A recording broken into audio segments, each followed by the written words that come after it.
Gusto mo ba ng recipe ng donut na pangnegosyo at talagang hindi ka mapapahiya?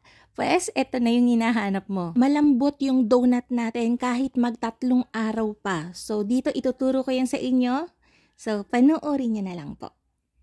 So, hello guys! Today gagawa tayo ng flavored filled donuts. So, yung donut natin, malambot. Kung hindi nyo pa napapanood yung review natin doon sa mga ginamit ating filling, dito sa page, nandun sa channel. So, panoorin nyo na lang. So, ito ay syempre, sobrang lambot niyan and putol ko. So, yun lang naman. Kita nyo naman, di tinipid sa palaman kasi mura lang yung ginamit natin and masarap. So, huwag na ano palagalin yan. At simulan na natin. Dito, meron akong 120 ml ng water, 120 ml ng milk, 100 grams ng sugar, light brown yung ginamit ko, 10 grams ng yeast, 1 piece ng egg. So, hinalo ko lang yan. And yung yeast na ginagamit ko dito ay yung lagi ko pa rin gamit, Fermifan 2-in-1 yeast. Kapag ka nahalo na natin yon, maglalagay na tayo ng 500 grams ng bread flour o first class flour. Yung ginagamit ko dito ay yung Sun Moon Star ng Pilmico. Hindi lang mas maumbok yung kinakalabasan ng tinapay ko, mas malambot din. So, isasalang na natin yan sa mixer. Pwede nyo tong i-hand knead, pero again, mas maganda ang gluten development kapag ka naka-mixer. Mas malambot talaga siya. Pinabayaan ko tong gumana sa mixer nang nasa settings number 6 lang. So, after mga 5 to 6 minutes, tsaka ko palang ilalagay yung 6 grams ng salt and 70 grams ng fats natin. Ang ginamit ko lang dito ay refrigerated margarine ng Hi-Caps Marketing Corporation. Pagka fats, pwede ang shortening, pwede ang margarine, so pwede ang butter. So, depende sa lasa na gusto nyo ma-achieve.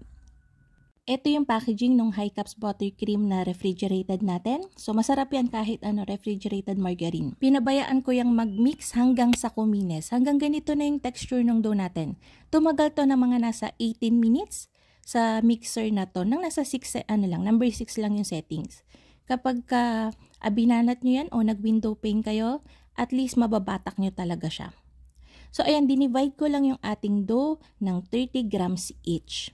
Pagka-divide natin, binilog ko lang yan and tinakluban ko ng plastic and magta-time ako ng 15 minutes para i-rest. Straight dough method yung gagawin natin today, pero kung gusto nyo mag-bulk fermentation, pwede naman. So, pwede nyo i-rest yung dough no, nang hindi pa na proportion na mga nasa 45 minutes to 1 hour. Depende pa rin yun sa temperature ng lugar nyo. Kapag ka mainit yung place, huwag kayong mag-aabot ng nasa 1 hour na bulk fermentation. Masyadong aasim yung dough. After 15 minutes ng resting, binibilog ko ulit bawat isa yung dough and fina-flatten ko ng kaunti para mas mukha siyang malapad. Pero kung gusto nyo yung mga tipo ng donuts na parang bombolini, yung makakapal, kahit hindi nyo na siya masyadong i-flatten, kahit diinan nyo na lang ng palad nyo para mag-spread siya ng kaunti. So, i-rest ko to sa mainit na place for 1 hour hanggat 1.5 oras. Papaalsahin ko lang kasi to ng mga nasa 70 to 80%. Hindi pinapaalsa ang donut ng sobrang laki kasi kapag ka na-hit niya yung mantika, lalaki pa yan eh. Tapos kapag ka sinalang mo siya ng sobrang alsado na, paliit na, siya, mabilis siyang babagsak. So, ayan, para sa pagpiprito natin ng donuts, ang pinakamaganda talaga ay gagamit kayo ng frying fats. Okay lang naman kung wala, kahit anong oil naman, vegetable oil, palm oil, pwede. Ang kaibahan lang kasi kapag ginagamit mo yung frying fats talaga, kapag nagpiprito ka ng donut, fried chicken, yung mga ganon talaga, kahit pressure fryer kaya nito, mababa yung smoke point niya. Hindi siya basta-basta nag-evaporate, hindi basta-basta nasusunog yung piniprito mo. So, itong batch na to, ito yung malamig ko, nasa 40 times ko na yung nagagamit. I swear, puno rin yan katulad ng isa. Dala-dala ko pa to sa workshop. Kita nyo hindi nagbabago yung kulay niya, hindi siya basta-basta nangingitim. And kapag lumamig na siya, namumuo ulit siya. Ito pala yung Crisp Fry ng Hi-Caps Marketing Corporation. Ilalagay ko na lang yung link sa description box. So, pinainit ko na yan and makikita nyo kahit maputi lang yung pagkakaprito ko dito sa unang batch natin, siguradong luto yung loob niyan. Kapag ka mag-handle ng dough papunta sa mantika, huwag nyong pipisilin. Ito rin yung isa pang dahilan kung bakit huwag nyo siyang papaalsahin ng malaki kasi mano-mano natin siyang hinahawakan papunta sa mantika. Ito na yung size ng luto natin. Ito yung size niya kapag kaalsado na. So, 30 grams lang to pero nakikita nyo malaki yung size niya.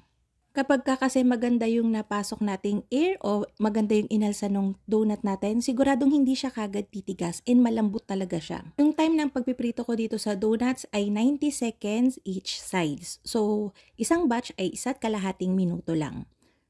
Pagkaprito ko lang lahat ng ating donuts, papabayaan ko muna yung lumamig sandali. So, ito na yung paraan ng pagpapalaman natin. Nabili ko to sa Baking & Home Depot, 48 pesos. So, matagal na ako naghahanap nito kasi mas madali yung pagpapalaman natin. Nilagay ko sa isang piping bag yung tip natin and sa ibang piping bag yung mga filling. Suksok na lang tayo ng suksok dun sa may tip para mas madali. Yung mga filling na ginamit natin, binigyan ko na to ng review. Ito yung mga available na filling na mura sa Baking & Home Depot. Meron tayong Bavarian, coffee filling, strawberry, and blueberry. Laking alwan kasi hindi na nga tayo magluluto pa. Katulad ko, lagi akong from scratch yung mga ginagawa. So, malaking alwan kapag meron na tayong ready-made. Yung donut natin, pwede nyong ibenta ng 20 to 25 pesos each, 30 grams. So, depende pa rin naman yun sa inyo. Isang palatandaan na magandang donut ay meron siyang ring. Yung parteng maputi. Kasi yun doon makikita kong maganda yung alsa niya.